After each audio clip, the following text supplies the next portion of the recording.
Hello YouTube friends.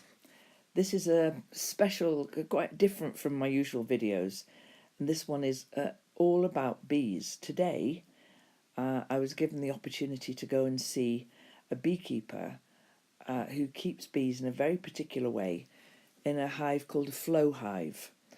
And my friend Paul, who's also a beekeeper, had arranged with this guy Nick to go and have a demonstration of this Flow Hive. Now, I've only ever, you know, read about them and seen them on YouTube. I'd never actually seen one in person.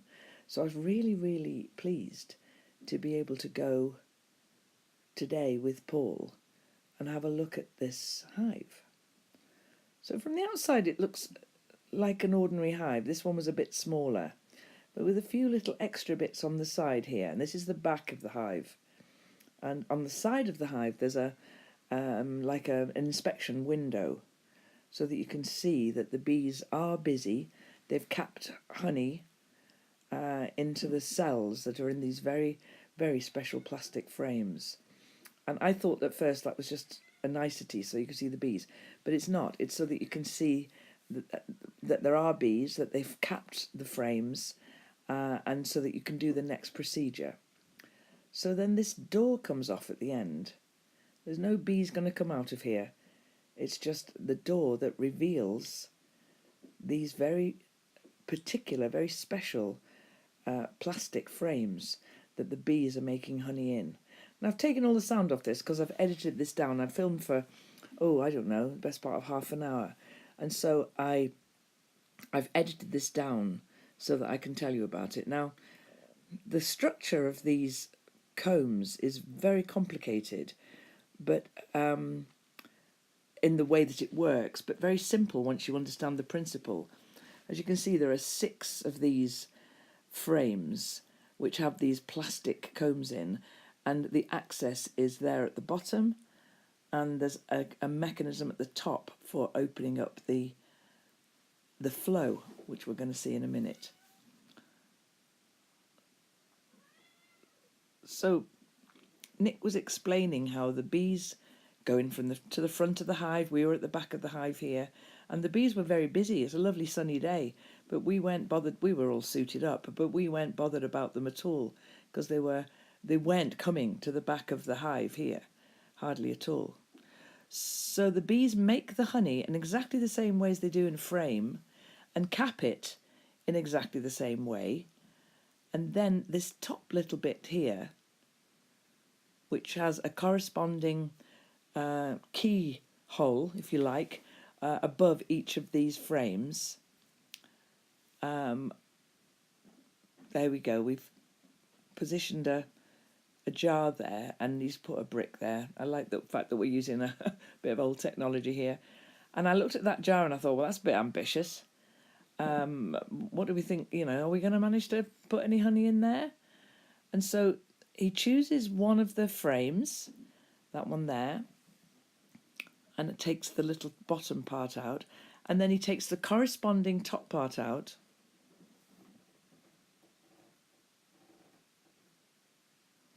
and then the key goes in.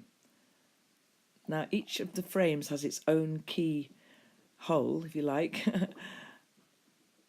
and the tube goes in, positioned above the jar. And I was a bit sceptical at this point, because I couldn't see how on earth this was going to work. Because a normal method of extracting honey from a frame like this is incredibly complicated and involves a lot of kit and a lot of time. And so the key goes in. My friend Paul was doing this part, and halfway in, and then click, turn it round, and then round again, and the other half of the way in.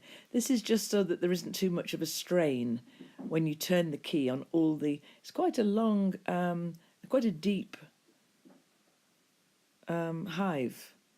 And then as soon as that click has happened, can you see what's happening? Look at that.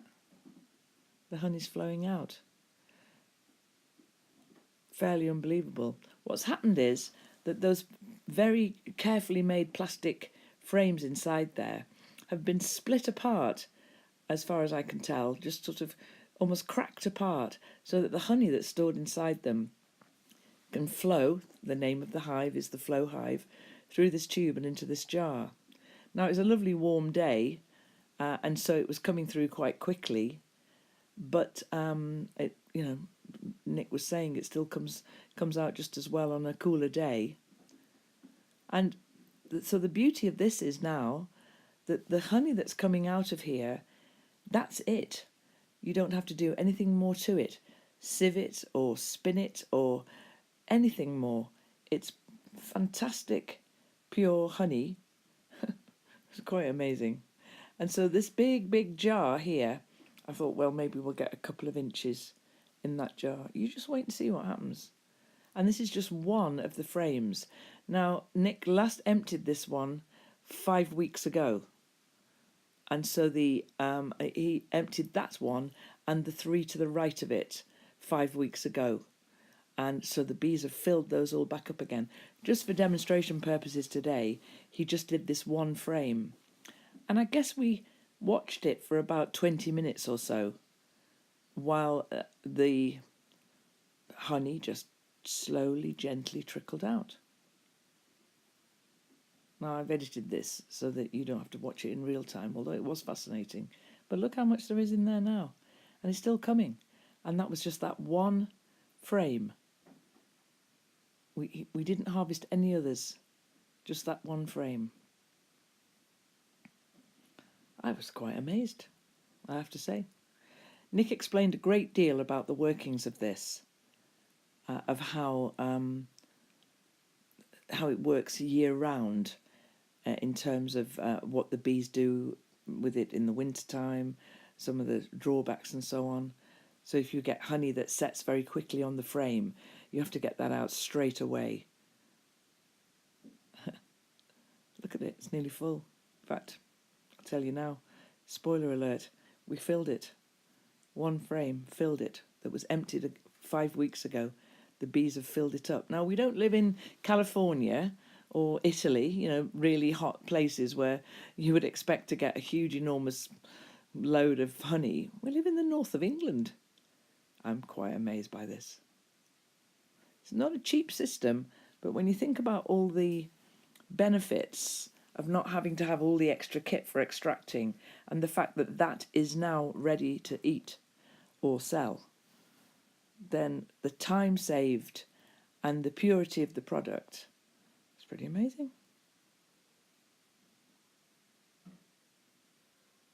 Yeah, I was amazed.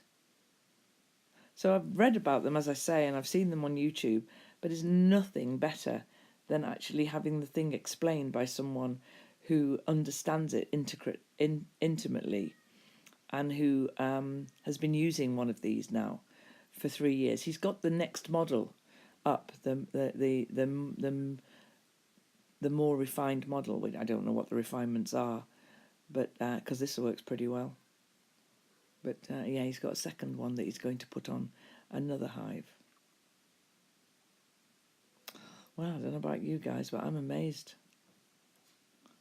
I mean, I saw all this morning. I'm seeing it again now, and I'm amazed again. So once the flow starts to slow down, then you just have to think about, is this, well, when the jar's full, then you reverse the process and close the frame back up again. The cells, which have been capped over by the bees, are now pretty much empty, but the bees just fill them up again.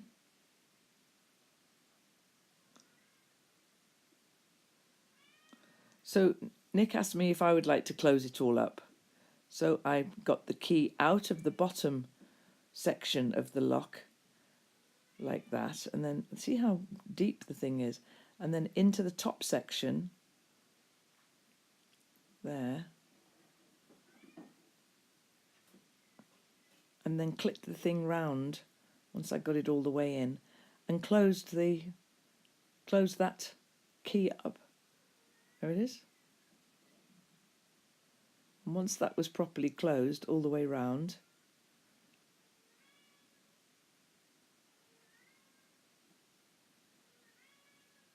just make sure it's really closed, and then the little plastic cover for the keyhole goes in. This is the thing I would drop in the grass and lose. You can tell that's me doing the beekeeping because I've got one blue glove and one yellow glove. Typical. So that's that part done. And then we put the, I think, do we put the door cover on? No, take out the flow and a little bit of honey will come out. But bees are very, very tidy. And as soon as I put the stopper in there, the bees will clean up anything that's left behind. They like a nice tidy colony. And so that bit there, and I reckon that's the bit that the beekeeper licks when he's going back up the field. That's what I do. Or take it and give it a good wash, probably. So then the door to the keyhole goes on. And the door to the frames goes on. I think that door's just there so that you can access it to put the little tube in. You don't really need to be able to see all that much, I guess. And that clicks in place. I like the colour he's painted his hives, do you? This lovely duck egg blue. So that just fits into place there. Nice and snug. That goes round, and then we put the little side door on. Nice and tidy there. It's beautifully made, so everything fits together really well. And the bees coming in and out of the front. Lovely day, so there was lots of activity. Bees coming and going like mad, but they weren't bothering us. Lid on, and I think you'll have to agree that that was a rather successful honey extraction. I mean, I'm amazed by that. So thank you to Nick, and thank you to Paul for suggesting I go, and thank you for watching. We'll get back to normal content soon.